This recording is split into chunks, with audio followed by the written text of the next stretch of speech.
ओम शांति। वैसे तो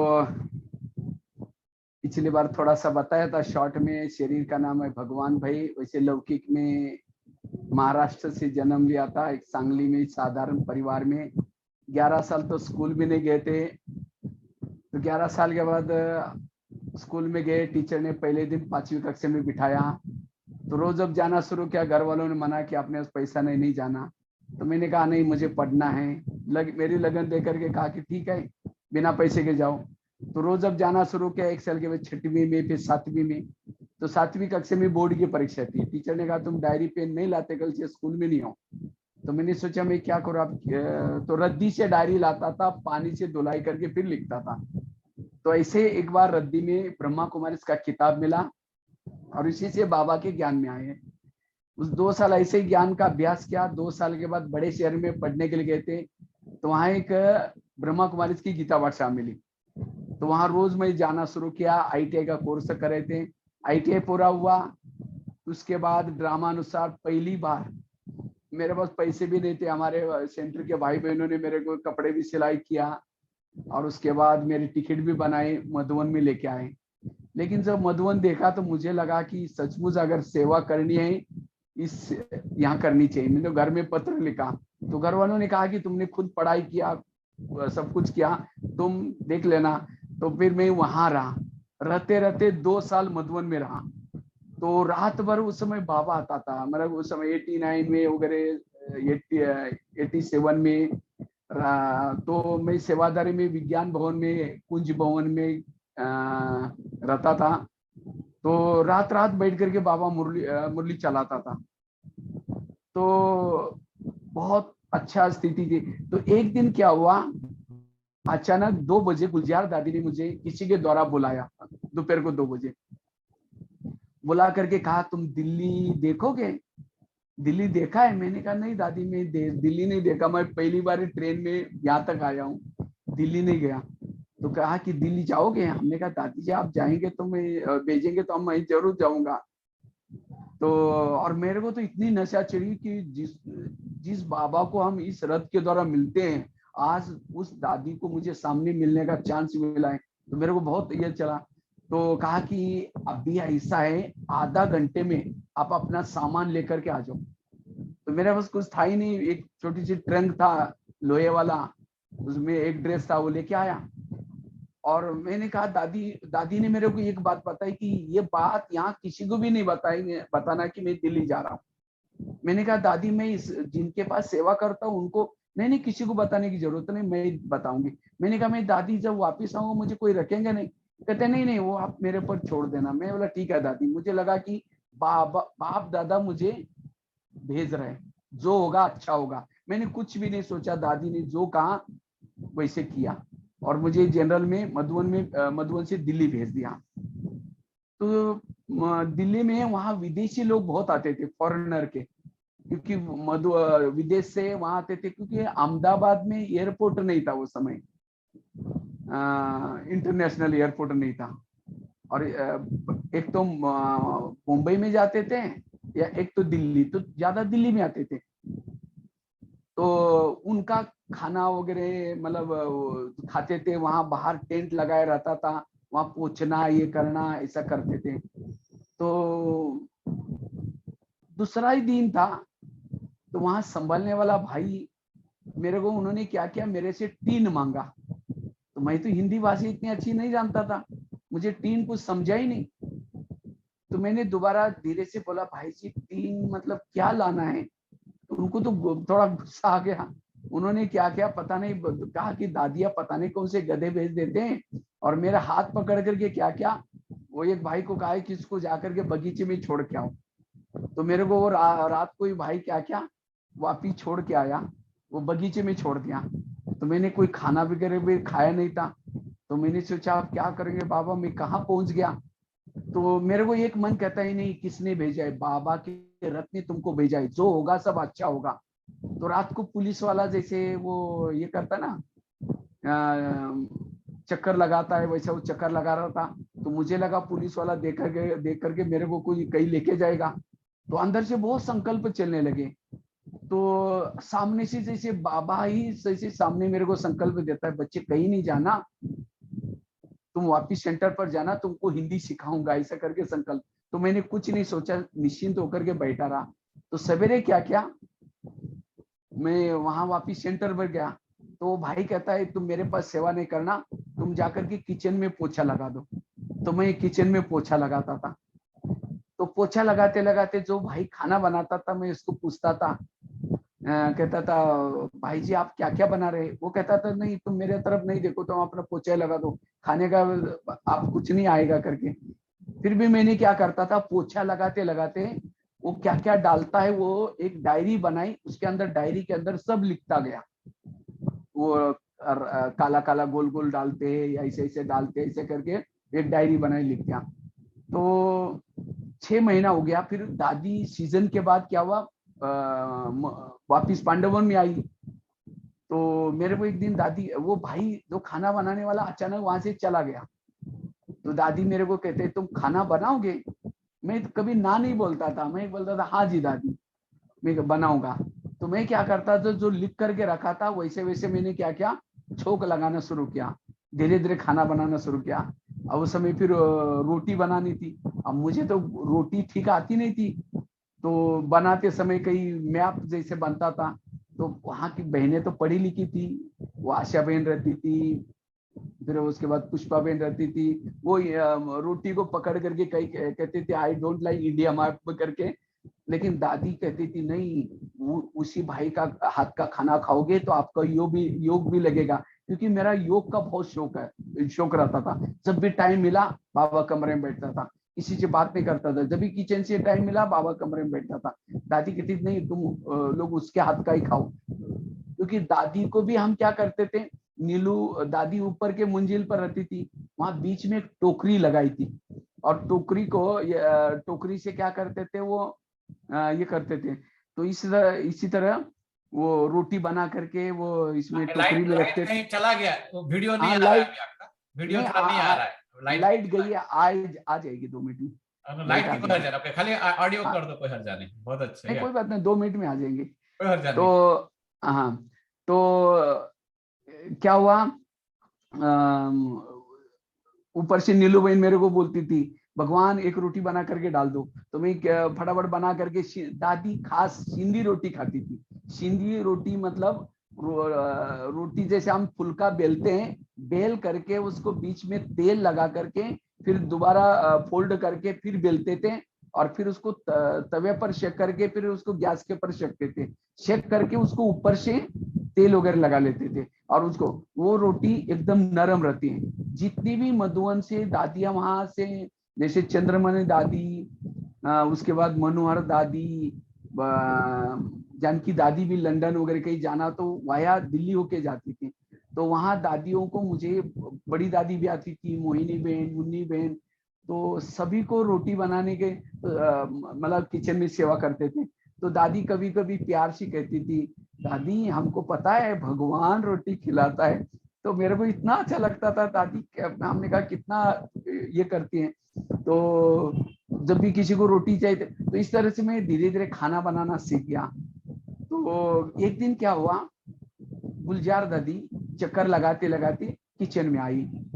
तो एक दिन मेरे को पूछा भगवान भाई तुम्हारी स्थिति अच्छी है। मैंने कहा हाँ दादी अमृत वाला वगैरह होता है, बहुत अच्छी स्थिति है। नहीं कुछ गड़बड़ी है देख लो ना। मैं बोला नहीं दादी मेरा बहुत अच्छा चल रहा है। नहीं, कहते कुछ गड़बड़ी आप चेक करना सूक्ष्म। कहते आज तो दो भाई है ना आपस में थोड़ा सा गुस्सा कर रहे थे, रूठ रहे थे, आपस में तू मैं कर रहे थे। मैंने कहा हाँ दादी मैंने भी सुना। कहते तुमने भोजन बनाया और तुम्हारा भोजन वो लोगों ने खाया और गुस्सा किया, इसका मतलब तुम्हारी स्थिति ठीक नहीं।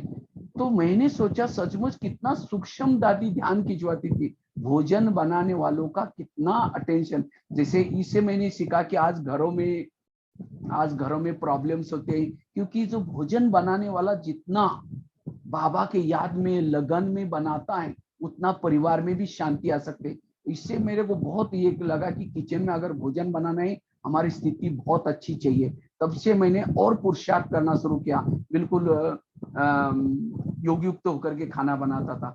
और वहां करीबन 150-200 फॉरेनर आते थे, उन सभी की रोटी खड़ा होकर के बिल्कुल बाबा के, मैं जब मैं खाना बनाता था तो क्या करता था, मैं सोचता था मेरे पांव धरती पर है, चकला बेलन अव्यक्त वतन में रखा है और सिर मेरा परमधाम में, बाबा को देखते हुए उसी नशे से रोटी पकाता था। तो इस तरह से खाना बनाना सीखा। और जैसे मधुबन की डिपार्टमेंट है, वहां भी दिल्ली पांडवन में भी डिपार्टमेंट सिस्टम थी। तो जब भी खाना बनाने के बाद मैं फ्री रहता था, तो हमारी 8 दिन के बाद दादी 6 महीने जब वहां क्योंकि दादी दिल्ली की जोन की इंचार्ज भी थी, और उस समय तो प्रकाशमणि दादी मधुबन में होने के कारण सारा कारोबार दादी संभालती थी। और उस समय 6 महीने के लिए दादी क्या करती थी, दिल्ली रहती थी। तो बीच में कई इधर उधर इंडिया में प्रोग्राम होते थे, वहां जाती थी, बाकी तो मोस्टली वही रहती थी। तो दादी हर सप्ताह में हम पांडवन वालों को मिलती थी। तो एक दिन दादी मिल रही थी, तो दादी ने सभी बहनों को पूछा कारोबार वगैरह कैसा चल रहे हैं। तो बहनों ने कहा हाँ दादी बहुत अच्छा चल रहे हैं, लेकिन मेरे तरफ इशारा करके कहा दादी ये भाई है ना, जब भी देखो बाबा के कमरे में बैठता है, योग लगाता है खूब। दादी ने कहा इसको जो सेवा दिया है वो नहीं करता। नहीं दादी, इसको जो खाना बनाने की सेवा एक्यूरेट करता है, बराबर किचन में एक्यूरेट आता है, सबको गरम गरम रोटी खिलाता है। लेकिन क्या है दादी, एक भाई दूध, एक लेबर दूध लाता था, कहा कि वो लेबर है ना शायद अपने दूध में पानी मिलाता है बीच में, तो अगर इस भाई को सेवा दो तो बहुत अच्छा है। तो दादी ने मेरे को कहा तो भगवान भाई तुम करोगे दूध की सेवा? मैंने कहा हाँ जी दादी मैं करूंगा जरूर।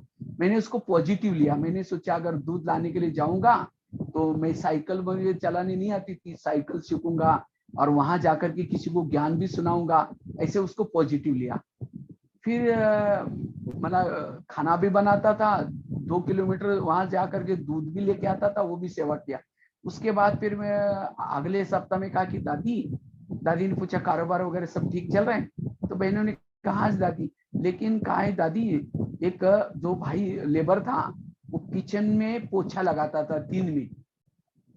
तो कहा कि वो जो लेबर है ना हर चीज में हाथ डालता है, जब दिन में सब सारे सोए रहते हैं, चीनी लेके जाता है, पत्ती लेके जाता है, कुछ ना कुछ लेके, तो क्यों ना हम इस भगवान भाई को पोछा लगाने की सेवा दी जाए। तो मेरे को दादी पूछते कि पोछा लगाओगे? मैंने कहा हाँ जी दादी मैं जरूर लगाऊंगा। मैंने सोचा अच्छा पोछा लगाऊंगा क्या हो जाएगा, मेरे को अभिमान नहीं आएगा, मेरी हेल्थ भी अच्छी रहेगी, पेट भी ठीक रहेगा। तो इस तरह मैंने उसको भी पॉजिटिव लिया। तो फिर वह पोछे भी लगाता था। फिर मैंने मेरी किचन की सेवा भी हो गई, दूध लाने की सेवा भी हो गई, और साथ में पोछा लगाने की सेवा। फिर अगले सप्ताह में फिर दादी ने बहनों को पूछा सब कारोबार ठीक चल रहा है? कहा कि हाँ जी दादी, लेकिन एक भाई रात को पहरा देता था।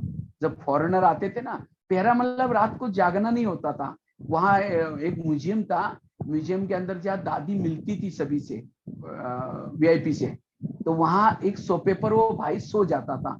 और वहां ऊपर बेल लगी थी, गेट की बेल की, वहां बेल, तो गेट पर जब बटन दबाएंगे तो वहां आवाज आता था, वो भाई उठ करके जा करके वो फॉरेनर को लेके आता था अंदर, फिर उनको चाय पिलाना, कमरा देना, ये सेवा रहती थी। तो लेकिन बहनों ने कहा दादी इस भाई को ना सीजन में 2-3 बार बेल सुनाई नहीं पड़ी। तो एक दो फॉरेनर आया, बेल बजाई, लेकिन इसने दरवाजा नहीं खोला, उसको सुनाई नहीं पड़ी होगी। तो वो फॉरेनर वहीं बाहर बैठा रहा गेट पर, बैठे बैठे उसको नींद आई तो हाईवे है वो पांडवन रोहतक रोड, तो वहां से उसकी बैग चोरी हो गई, उसका पासपोर्ट चोरी हुआ, फिर उसको 2 महीना रहना हुआ। ऐसे 2-3 बार एक सीजन में हुआ। कहा कि ये सेवा भगवान भाई को देते तो बहुत अच्छा है। तो मेरे को दादी ने कहा तुम रात को पहरा दोगे? मैंने कहा हाँ जी दादी मैं जरूर पहरा दूंगा। मैंने उसको भी पॉजिटिव लिया। मैंने सोचा अगर रात को पहरा दूंगा, फॉरेनर आएंगे, मुझे इंग्लिश नहीं आती थी, मैं इंग्लिश उनसे सीखूंगा, फिर उसके बाद विदेश वालों की सेवा हो जाऊंगा, क्योंकि मैं कभी विदेश में जाऊंगा या नहीं जाऊंगा क्या भरोसा। तो इंटरनेशनल मेरी सेवा हो जाएगी अगर उनके साथ ये हो जाए। तो मैंने उसको पॉजिटिव लेकर के क्या क्या मैंने वो भी सेवा ले ली। और मैंने सोचा मैं जब अंदर की बिल्डिंग में सो जाऊंगा तो रात को कभी भी जब फॉरेनर 2 बजे आएगा तो मैं जाकर के बाबा के कमरे में जाकर के योग भी कर सकूंगा। तो इस तरह से उसको भी पॉजिटिव लिया। और वो सचमुच वो जो रात को पहरे की सेवा मेरे लिए वरदान हो गई, सचमुच वंडरफुल उसके उस समय के अनुभव थे। तो इस तरह से रात को फॉरेनर जब आते थे, बेल बजाते थे, मैं क्या करता था, दरवाजा खोल करके उनको अंदर लेता था, फिर उनको चाय बना कर देता था। धीरे धीरे इंग्लिश भाषा सीखना शुरू किया। तो धीरे धीरे फिर मैं क्या करता था, उनको कभी मेरे पास सेवादारी नहीं रहते थे, तो कभी कभी वहाँ जो बहनें हैं उनको कभी किचन में बुलाता था, फिर रोटी भी बनवाने के लिए मदद करवाता था। फिर वो बहनें कभी फॉरेनर का अपना ग्रुप को लेकर के क्लास भी कराती थी। धीरे धीरे वो क्लास करना भी शुरू किया। इस तरह से वो रात की सेवा। उसके बाद एक दिन फिर बहनों ने कहा कि दादी क्या है, वो जो गेहूं पीसने के लिए रखते हैं ना, तो वहाँ छोड़ के आते थे एक भाई। तो कहा कि हमारा गेहूं शायद चेंज होता है, कोई कोई आटे में कंकड़ होता है, तो इस भाई को सेवा देते तो बहुत अच्छा है। तो दादी ने मेरे को कहा करोगे, मैंने हाँ दादी। तो मेरी सेवा मतलब दिनचर्या इतनी टाइट हो गई, मेरे को बिल्कुल टाइम नहीं मिलता था। मैंने दोपहर को रेस्ट करना भी बंद किया, क्योंकि मैं पूरा बिजी शेड्यूल हो गया। तो बिल्कुल खाना भी बनाना है, उसके बाद दूध लेके आना है, फिर उसके बाद पोछा लगाना है, फिर उसके बाद रात का पहरे की भी थोड़ा, रात को फॉरेनर आते थे वो भी ये रहता था, तो थोड़ा ये बना बीच बीच में नींद फिर जाती थी नींद। तो इस तरह से बिल्कुल तो और एक मेरे को सेवा देने लगे। तब फिर दादी कहते इस भाई को हम कितनी सेवा दे रहे हैं, बेचारा तो भी भोलानाथ हाँ जी करता है। तो दादी ने मेरे को नजदीक बुलाया, मेरे सिर पर हाथ रखा और कहते ये भाई आगे चल करके बहुत अच्छा सेवा करेगा, बहुत आगे बढ़ेगा।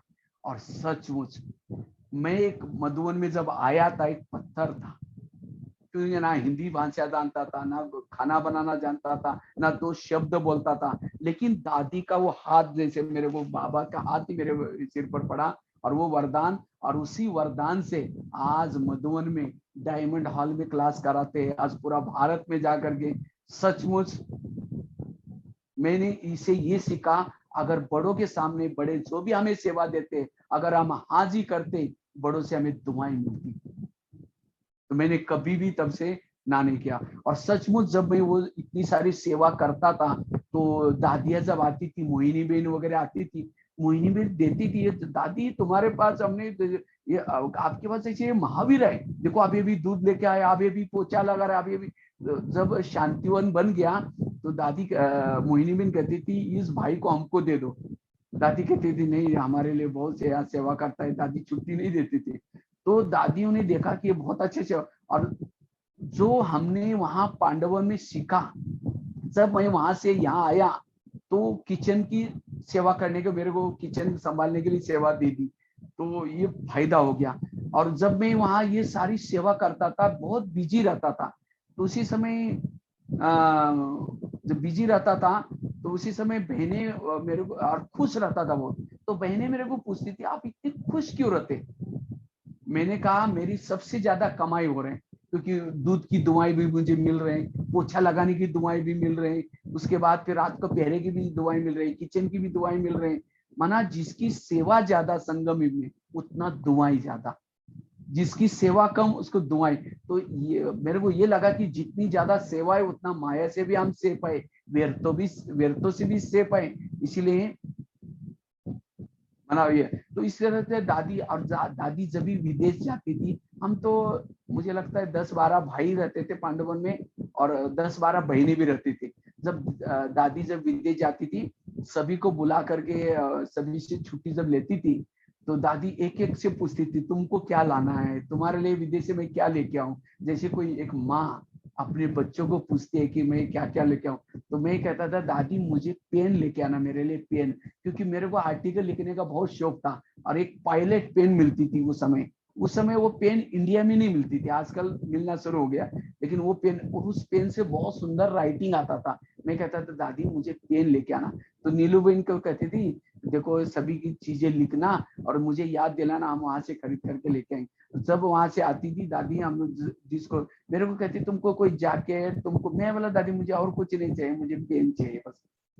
इसी तरह मैंने एक परिवार की भाषणा जैसे हम दादी से लेते थे। और मैं ये देखता था दादी कभी भी, कभी कभी हमारा उस समय पांडवन में लिफ्ट नहीं थी, वहां ऊपर फ्रीज रहता था। तो फ्रीज से कभी कभी मैं नीचे से बेल बजाता था टमाटर वगैरह लेने के लिए। कभी जब देखती थी बहनें सारी सोई है, बेल बजा रहा है भाई, तो दादी ऊपर से झांक करके देखती थी, कहते भगवान भाई क्या चाहिए। मैंने कहा नहीं दादी आप नहीं बताओ क्या चाहिए। मैं बोला दादी टमाटर चाहिए। तो दादी फ्रीज को खोल करके टमाटर वो टोकरी में डालती थी, ले लो करके बोलती थी। तो इस तरह से दादी बहुत और बहुत दादी मतलब अमृत वेले के समय जो भी ऊपर बहनें रहती थी सबको उठा करके कहती थी जाओ अमृत वाला योग करके आओ, अगर तुम सो जाओगी तुम्हारा जिज्ञासु भी सो जाएगा। तो दादी सो उन्नति का भी बहुत सबका ध्यान खिंचवाती थी। और दादी खुद भी 3 बजे से लेकर के योग करती थी। मैं नीचे से देखता था दादी योग में बैठे, लाल लाइट उनके कमरे में 3 बजे के बाद चालू हो जाती थी। 3 बजे से दादी बिल्कुल योग में बैठते। और शाम के समय भी मैं देखता था वहां पांडवन के सामने जो पार्क थी, दादी क्या करती थी ऊपर से आएगी और आ करके सीधा पार्क में जाएगी और पार्क में चेयर दादी की स्पेशल रहती थी, वहां बैठ करके नुमा शाम का दादी जी जरूर योग करती थी एकांत में। और उस समय मधुबन से फोन आते थे, बड़ी दादी को कहीं भी जाना है, कुछ यज्ञ का कारोबार कुछ करना है तो मधुबन से फोन आता था दादी का। और उस समय वहां इंटरकॉम लगा था पांडवन में, तो वो फोन पैरेलल फोन नीचे भी रखा था क्योंकि इकोनॉमी के कारण उस समय एक ही फोन सेम पैरेलल ऊपर भी रखा था। जब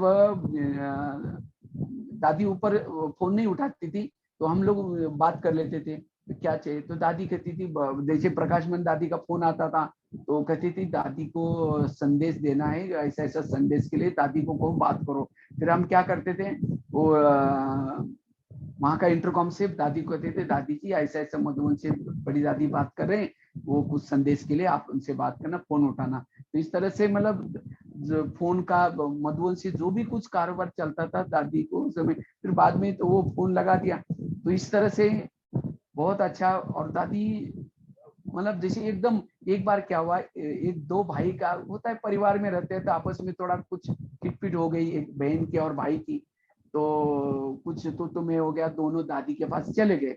तो मैंने सोचा दादी जी देखो इनको क्या शिक्षा देते हैं। जब गए जाने के बाद कहा कि वो भाई को भी बुलाया। तो वो बहन को कहा कि देखो तुम इसको क्या बोलते हैं, निरंजन भाई।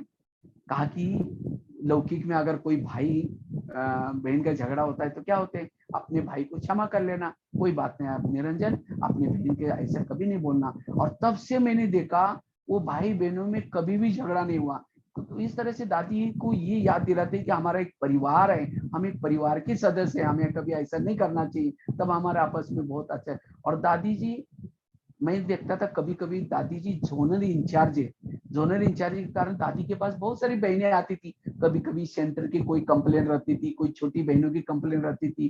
दादी मेरे को पहले ही बोलती थी कि देखो उस सेंटर की बहनें आने वाले हैं, तुम उनका नाश्ता बना करके देना। हमने कहा ठीक है दादी जी। जब बहनें नाश्ता करने के लिए आती थी मैंने पूछता था दादी से आप लोग मिले, कहते मिले, लेकिन दादी ने कुछ सुनी नहीं मेरी बात। मैंने कहा दादी को कोई किसी की आप कंप्लेन तो नहीं कर रहे थे छोटी बहनों की? हाँ कोई छोटी बहन की मैं कंप्लेन कर रही थी, लेकिन दादी ने कुछ भी नहीं सुना, अभी नहीं भी बोला। मैंने कहा वो बहन की अपनी विशेषता नहीं बताई? दादी वो 3 बजे उठती है, सारा किचन का पोछा सारा सेंटर का पोछा लगाते, दोपहर को सोती नहीं। विशेष मैंने देखता था दादी को कोई भी किसी की जब बुराई सुनाता था दादी हाँ जी करके कभी सिर नहीं हिलाती। दादी एकदम उपराम हो जाती थी, बिल्कुल ना सिर हिलाती, सुनाने वाला बुराई सुना करके अपने आप चला जाता था। दादी कभी भी शामिल नहीं होती। मैंने ये दादी से सीखा। कोई भी हम क्या करते हैं, कोई किसी की बुराई सुनाते हैं कहते अच्छा और क्या हुआ, उसने मेरे साथ भी ऐसा किया। लेकिन दादी कभी भी ऐसे नहीं करती थी। अगर किसी की विशेषता सुनाते थे तो दादी उसको ध्यान से सुनती थी। तो ये हमने देखा दादी कभी भी किसी की निगेटिव बातें नहीं सुनती थी। तो इस तरह से दादी और मैं कभी कभी हम क्या करते थे, दादी की माता जी मतलब ऑलराउंडर दादी भी रहती थी, तो कभी कभी जब हम फ्री रहते थे ऑलराउंडर दादी के पास जाकर के बैठते थे। हमने कहते थे दादी जी आप लोग कितना साल में उम्र में ज्ञान में आए, क्या क्या हुआ, ऐसी ऐसी बातें पूछते थे दादी को।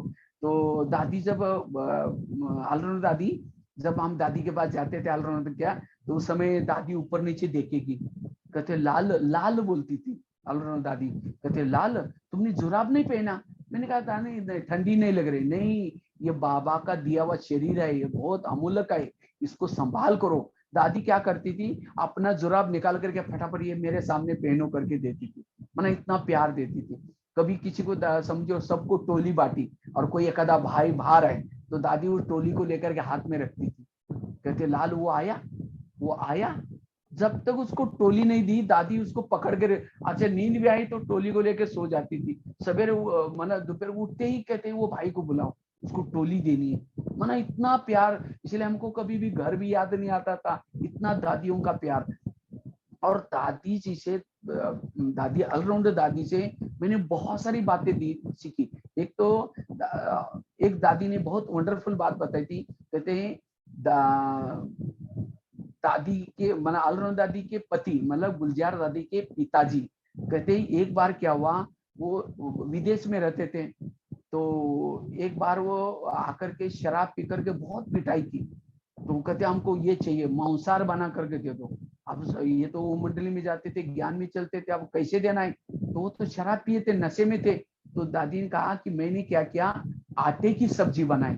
आटा मतलब आटा बनाते हैं, उसको पानी में धुलाते हैं और धुला करके उसका जो चिकना निकलता है उसको तल करके उसकी वो एकदम चिकना मतलब जैसे मांसाहार जैसे वो रहता है, तो उसकी सब्जी बनाई। वो शराब के नशे में कहता है तुम तो मंडली में जाती हो ना, आज तुमने कैसा बनाया। फिर एक दिन क्या किया, कभी कभी सोयाबीन वड़ी भी बनाती थी, तो एक दिन क्या हुआ, विकार के लिए काम विकार के लिए बहुत तंग करने लगे, बहुत मारा, बहुत पिटाई किया। तब दादी ने संकल्प लिया कि अब इस घर में मुझे नहीं रहना है, यहाँ से जाना है, संकल्प चला। तो बहुत मारा। तो उसी दिन फिर क्या किया, उस समय गुलजार दादी 8 या 9 साल की थी, तो कहा कि हमने सोचा कि अब यहाँ से जाना है। तो वो बहुत बड़ा घर था और दरवाजा बहुत बड़ा लगा था, और उसको एक लकड़ी का ऐसा वो डालने का, वो दरवाजे खुलते उसका आवाज आता था, दरवाजे से भाग जाएंगे तो पता चलेगा। तो क्या किया, बीच में से ऊपर छत पर जाने की सीढ़ी थी, तो उसी सीढ़ी से ऊपर गए, एक गदीला लेके गए, और गदीला लेके जाकर के क्या क्या वो गदीले को छत से नीचे डाल दिया, और उसके बाद गुलजार दादी छोटी सी थी, उसको भी ऊपर से डाल दिया और खुद उस गदीले के ऊपर कूद गई, और वो गुलजार दादी को लेकर के जाने लगी। तो जाते समय दादी ने कहा, पुलिस वाले रात को जो चक्कर लगाते वो कहने लगे माता तुम कहाँ जा रहे हो, कहते मैं तो सत्संग में जा रही हूँ। अरे बोले 12 बजे, कौन सा सत्संग, कहते अच्छा 12 बजे के, मुझे लगा सवेरा हुआ, हमारी घड़ी बंद थी। तो कहा कि माता तुम अभी कहाँ जाएगी, तुम बैठ गाड़ी में, तो गाड़ी में बिठा करके छोड़ दिया। तो बाबा को कहा कि बाबा मैं आप वहां पे, और तब से आई, दोबारा फिर नहीं गई। तो ऐसे ऐसी ये की बहुत गहरी बातें दादी सुनाती थी। दादी कहती थी मतलब जैसे कोई गेहूं खरीद करना है, दादी ने कहा एक बार क्या हुआ, हमने गेहूं देखा ऊपर से, अच्छा लगा, तो क्या किया, खरीद करके लेके आए। फिर बाबा को कहा बाबा गेहूं बहुत अच्छा लाया। बाबा ने उसको चेक किया, कहते नहीं बाबा बहुत अच्छा है। बाबा ने क्या किया, एक सुआ सुआ मतलब एक लोहे का होता है, और उसको कटोरा जैसा बीच में होता है। बाबा ने क्या किया, उसको लिया, सीधा अंदर डाला, और डाल करके ऊपर किया, तो देखा कि नीचे अंदर गेहूं तो कीड़े वाले थे, ऊपर अच्छे वाले थे। बाबा ने कहा कि इस कीड़े वाले गेहूं की हम रोटी नहीं पकाएंगे, क्योंकि मेरे ये इष्ट देव है, महान आत्मा है, मैं इनको कीड़े वाले की रोटी कैसी खिलाऊं, देखो तुम्हारा इतना। तब से कहा कि दादी जब भी लेती थी बिल्कुल देख करके, क्योंकि ब्राह्मण आत्माएं मतलब इष्ट देवी देवता आत्माएं, उनको कैसे, तो दादी मतलब ऐसी करती थी, सिखाती थी। जब भी किसी को मतलब खरीदारी करना है, दादी कहती थी कि सब्जी लाने के लिए जाते हैं, उनको पूछो कितने में, वो कहता है 10 रुपए में। उसको कहो कि आश्रम के लिए लेके जा रहे, वहां देवियां रहते हैं, देवी देवताओं का खाना बनेगा, अगर आप थोड़ा कम करेंगे आपका भी पुण्य जमा हो जाएगा। तो ऐसे करके उस आत्मा का भी भाग्य बनाते थे। तो एक बार की बात है, एक बहन की चप्पल टूटी थी, तो दादी ने मुझे बुलाया। दादी ने कहा कि लाल ये चप्पल ठीक करके लाना, और दादी ने मुझे 15 पैसे दिया। कहते 5 पैसा एक जेब में रखना, 10 पैसा दूसरे जेब में रखना, नहीं तो तुम्हारे दोनों भी देख करके वो मोची क्या करेगा, 15 पैसे भी ले लेगा दोनों भी। तो मैंने कहा ठीक है दादी। मुझे लगा हो सकता है यहाँ उस समय भारत में 5 पैसा 10 पैसा वो चलता था, 25 पैसा 50 पैसा ऐसे चलता था। तो मैंने चप्पल और वो पैसे भी लेके गया, लेके जा करके मोची को कहा कि ऐसी ऐसी चप्पल ठीक करना है। तो उसने कहा, मैं पूछा कितना पैसा लगेगा, उसने कहा 25 पैसा लगेगा। मैंने कहा मैंने 15 पैसे लाया। कहता 15 पैसे का किल भी नहीं आएगा, जाओ बोल।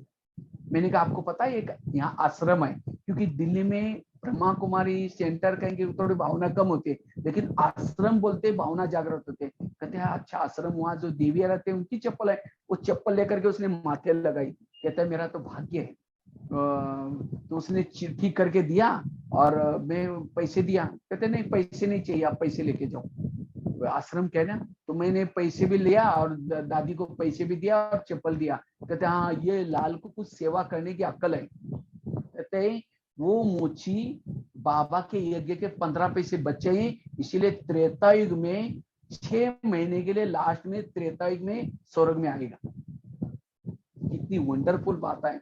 यज्ञ के 15 पैसे बचाए और उस 15 पैसे का एवज में 6 महीने के लिए स्वर्ग में। माना कहने का मतलब मेरे को बहुत उसे सीख मिली, अगर यज्ञ में थोड़ा भी कुछ सहयोग करता है बाबा के कार्य में, तो ये स्वर्ग में सती में जरूर आता है। त्रेता युग में तो 33 करोड़ वाले लोग हैं, तो यज्ञ में कितनी सारे कौन तन से सहयोग करता है, मन से। 33 करोड़ वाली संख्या तो ऐसी है। जो रेगुलर स्टूडेंट है, जो अच्छी तरह ज्ञान योग में पक्के चलते हैं, वो तो सत्युग में आएंगे। लेकिन त्रेता युग में अनेक जिन्होंने इस बाबा के कार्य में मदद किया बने, तो ये आते हैं। तो इस तरह से दादी से हमने बहुत ऐसी बातें। और एक घटना मैं आपको सुनाता हूँ। तो जैसे एक बार क्या हुआ, मेरा कोलगेट खत्म हुआ। जब कोलगेट खत्म हुआ तो उस समय मैं 1 महीना ही हुआ था, पांडवन में गया था दिल्ली में। तो मैंने किसी को पूछा कि मुझे कोलगेट चाहिए, कौन देगा। तो कहा कि आप ऑलराउंड दादी के पास जाना पड़ेगा, वहां वो दादी जी देती हैं। तो मैंने दादी के पास गया, मैंने कहा दादी जी मुझे कोलगेट चाहिए। कहते हाँ लाल पुराना लेके आओ। तो मुझे लगा उसी कंपनी का दादी देने वाली होंगी, लेकिन आते समय कहते चकला और बेलन लेके आना। मुझे लगा कुछ काम होगा। तो जब चकला बेलन लेके गए, कोलगेट की पेस्ट को दादी ने क्या किया, चकले के ऊपर रखा और बेलन से अच्छी तरह घिसा, और घिसने के बाद थोड़ा सा इधर उधर बचा हुआ थोड़ा निकला। और दादी कहते लाल ये 10 दिन और चलेगा, जाओ 10 दिन के बाद मेरे पास आना।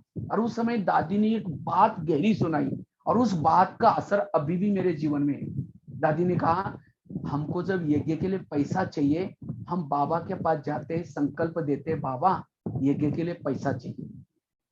फिर बाबा क्या करता है, किसी जिज्ञासु के पास जाता है और कहते हैं बच्चे तुम यज्ञ के लिए पैसा डालो, मैं तुमको 1 का 1000 गुना दूंगा। तो उस जिज्ञासु को भावना आती है, कोई भी बैंक 1 का 1000 गुना नहीं देती, कोई व्यक्ति भी इतना नहीं देता, और ये भगवान स्वयं वायदा कर रहे हैं। तो उसको जब भावना होती है, और वो भावना के वश यज्ञ में पैसा डालता है। और दादी ने कहा वो बाबा क्या करता है, वो पैसा ला करके हमारे पास देता है और ये कहता है तुम उसका 1 का 1000 गुना देना, प्लस तुम्हारा फायदा करना, इतना इसको यूज करना। बहुत गहरी बात है। अगर उस यज्ञ में आए हुए पैसे से हमने गाड़ी ली, कई एसी में घूमे, फ्लाइटों में घूमे, अपने लिए यूज किया, तो हमारा सत्युग का कितना। और उस घटना से आज तक मैं 40 साल यज्ञ में हूँ, आज तक हमने कभी भी अपने पास गाड़ी नहीं रखी। आज इंडिया में इतना जगह पर जाकर के हम सेवा करके आते हैं इंडिया में। जैसे उसी दिन भी सुनाया था, अभी भी जस्ट मैं भुवनेश्वर में था, लेकिन इस बार शायद मैंने बहुत सालों के बाद फ्लाइट में पहली बार आया, क्योंकि वैसे तो मेरे 18 तारीख की स्लीपर की टिकट थी। मैं कभी भी आज तक इतने भी इंडिया में ट्रैवलिंग किया स्लीपर क्लास में जाता हूँ, क्योंकि मैं सोचता हूँ एसी की डब्बे भी उसी शहर में जा रहे, स्लीपर के भी जा रहे। एसी वाले तो कम लोग होते हैं और फटाफट वो सो जाएंगे, लेकिन स्लीपर वाले कितने लोग होते हैं। मैं वहां जाता हूँ, अपने बैगेज को क्या करता हूँ, ताला लगाता हूँ, लॉक करता हूँ, और जा करके पड़ोसी वाले को बताता हूँ कि मेरा ध्यान रखना, और पूरा डब्बे में जा करके पॉम्पलेट बांटता हूँ, किताब बांटता हूँ, ये सेवा करता रहता हूँ। तो इस तरह से पूरा भारत में जा करके इस तरह, तो ये सब चीजें हमने दादियों से सीखी। Simple city. एक बार कोई बहन ने मुझे सेवा के लिए बुलाया, तो मैंने कहा हाँ जी भाई जरूर आऊंगा, मेरा प्रोग्राम फाइनल हुआ। फिर कहते हैं भाई साहब आपकी आईडी भेज देना। तो मैंने कहा कि आईडी किस लिए? कहते हैं कि आपका फ्लाइट का टिकट बनाना है।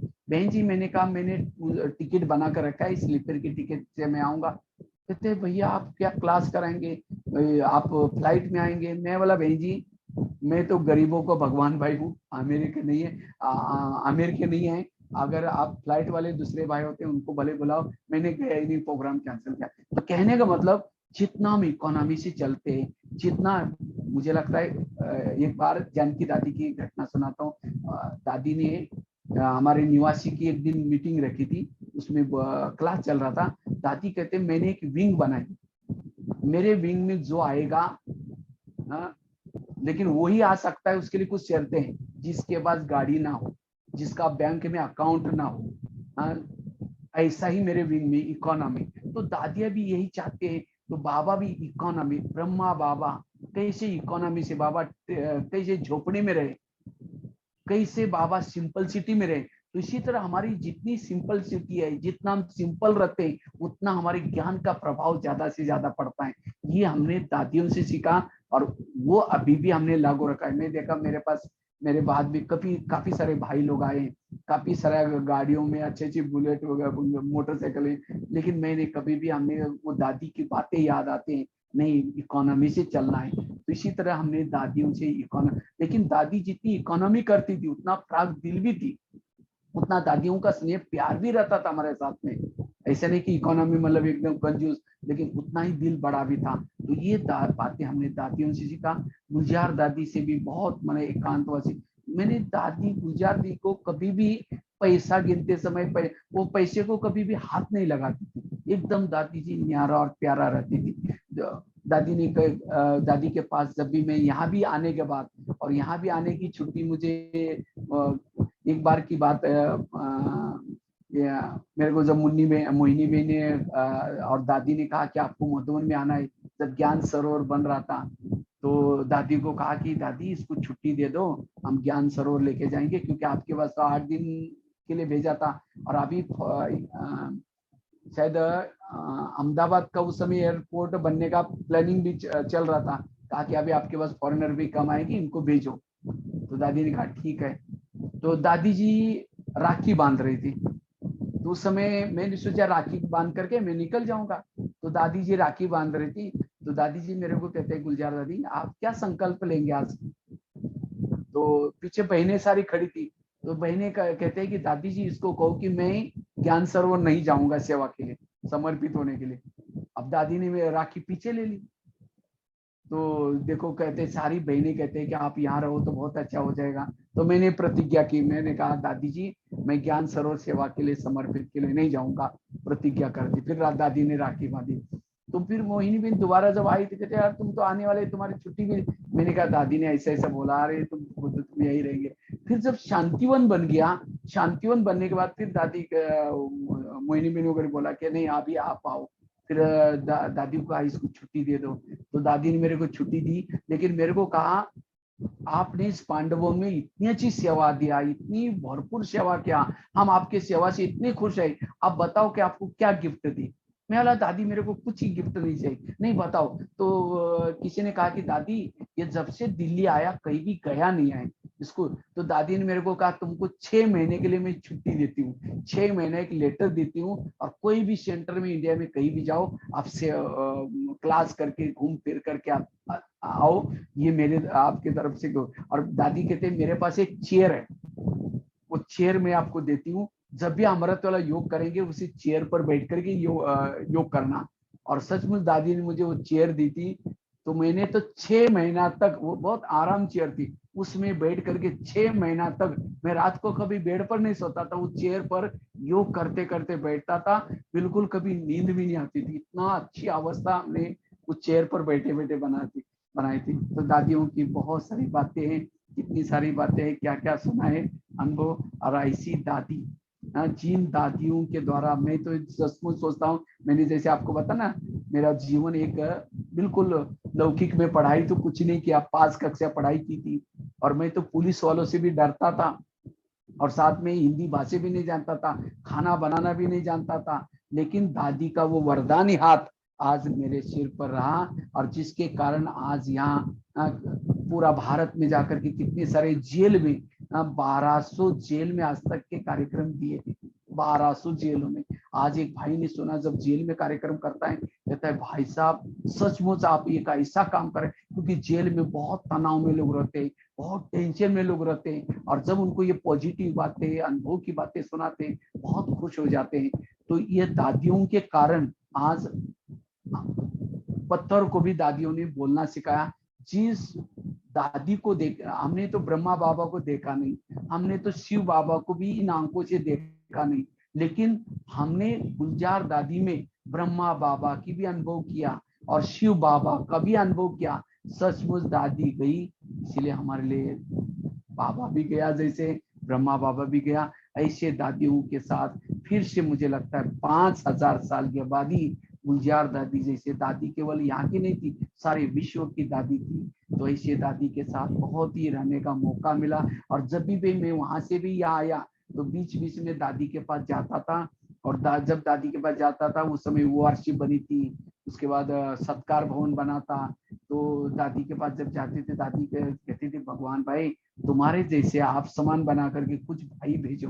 तो मैं क्या करता था, कोई सेवादारी जिनको रहने की इच्छा होती थी तो मैं अपने किचन में रखता था, और किचन में रख करके उनको अपने सामने सिखा करके फिर भेजता था। ऐसे लगभग 30-40 भाई आप सामान बना करके दिल्ली की तरफ भेजे थे।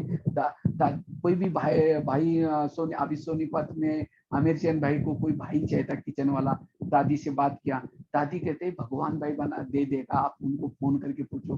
किसी को भी जब भाई की जरूरत पड़ती कहते भगवान भाई बना करके दे देगा, उनको ये करो। इस तरह से दादी उनका बहुत विश्वास रहता था।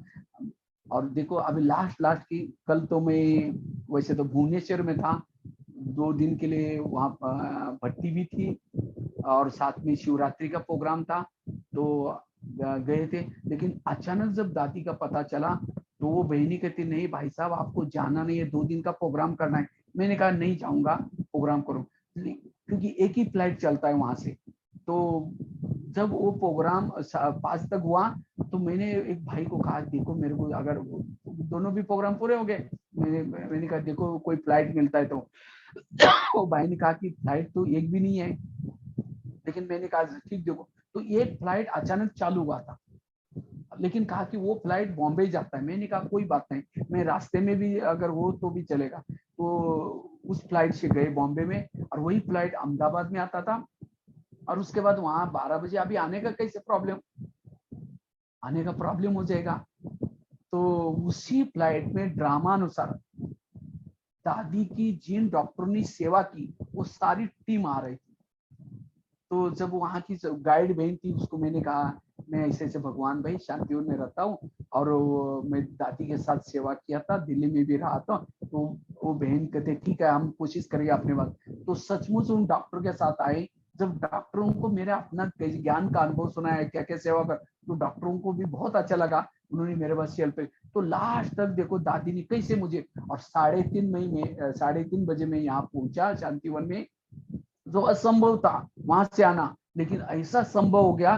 ये दादी के साथ स्नेह था, प्यार था उसकी। वो तो शांतिवन वाले मेरे को देख करके इतना वंडर किया, अरे आप कैसे बिना पहुंचने वाले कैसे पहुंच गए। मैंने कहा दादी का प्यार ने मुझे यहाँ लेके आए। और 3:30 का गीत बजा और हम डॉक्टर की टीम के साथ आए और दादी को श्रद्धांजलि दी। और इतना पावरफुल फिर अमृत वेला भी वही किया। और उसके बाद फिर जब वहां गए तो इतना कल का सारा दिन इतना पावरफुल, जैसे वहीं बैठे रहे। मैं सारा दिन लगभग कल वहीं बैठा रहा जहां दादी का संस्कार के थे। बहुत पावरफुल जैसी स्थिति थी। उसके बाद रात के समय फिर मैं 9 बजे नीलू बहन के पास गया, शक्ति भवन में दादी को मिलने के लिए जाते थे। वो कमरे में गया, कमरे में भी जैसे इतना पावरफुल वाइब्रेशन था, ट्रांसलाइट दादी का बना। वहां भी गए, फिर नीलू बहन ने कहा कि तुम कहाँ गए थे। मैंने कहा ऐसे ऐसा, तो समाचार सुना है, बहुत अच्छा लगा, तुम पहुंचे, अच्छा हुआ। तो इस तरह से दादियों के साथ ये अनुभव बड़े निराले हैं। तो ये कुछ प्रैक्टिकल बातें सुनाए, फिर और भी बीच बीच में सुनाते रहेंगे। बहुत बहुत धन्यवाद। सेवा का चांस। ओम शांति। बहुत अच्छा, बहुत ही